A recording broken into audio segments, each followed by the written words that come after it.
بے فائدہ مصروفیات۔ سالزنیٹسین ایک روسی ناول نگار ہے۔ اس کو روسی عوام کے دکھوں کا احساس ہوا اور اس نے اپنی کہانیوں میں تمثیلی روپ میں ظاہر کرنا شروع کیا۔ اس کے نتیجے میں وہ روس کی اشتراکی حکومت کی نظر میں ناپسندیدہ شخص بن گیا۔ چنانچہ اس نے اپنا وطن چھوڑ کر امریکا میں پناہ لے لی۔ وہ امریکا کی ایک بستی ورمونٹ میں خاموشی کی زندگی گزار رہا ہے اور اپنے خیالات کتابوں کی صورت میں مرتب کرنے میں مصروف ہو گیا۔ مئی 1982 میں سالزنیٹسین کو امریکی حکومت کا ایک دعوت نامہ ملا۔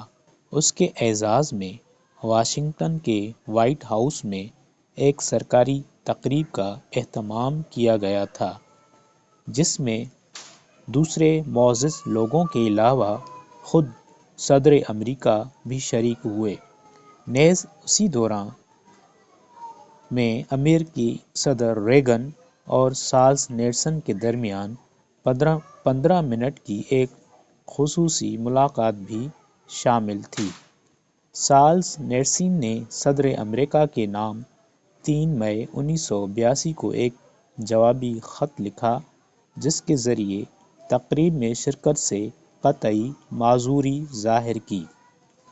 اس نے لکھا کہ زندگی کے جو مختصر لمحات میرے پاس رہ گئے ہیں، وہ مجھے اس بات کی اجازت نہیں دیتے کہ میں رسمی ملاقاتوں میں اپنا وقت صرف کروں۔ The life span at my disposal does not leave any time for symbolic encounters۔ سالزنیٹسن کے سامنے ایک محدود مقصد تھا، یعنی روسی عوام کی دکھ بھری زندگیوں کو ناول کے انداز میں پیش کرنا۔ اس مقصد نے اس کی اوقات پر اتنا قبضہ کر لیا کہ اس کے لیے اس کے سوا چارہ نہ رہا کہ وہ صدر امریکہ کی دعوت نامہ کو رد کرے۔ آدمی کے سامنے اگر کوئی واضح مقصد ہو تو اس کا یہی حال ہوتا ہے، مگر جب آدمی کی زندگی مقصد سے خالی ہو جائے تو اس کی نظر میں اپنے وقت کی کوئی قیمت نہیں رہتی۔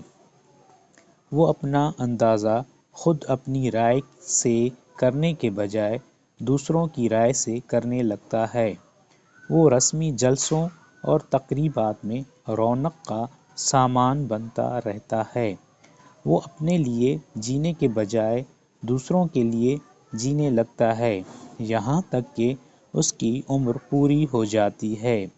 بظاہر مصروفیتوں سے بھری ہوئی ایک زندگی اس طرح اپنے انجام کو پہنچ جاتی ہے کہ اس کے پاس ایک خالی زندگی کے سوا اور کوئی سرمایہ نہیں ہوتا۔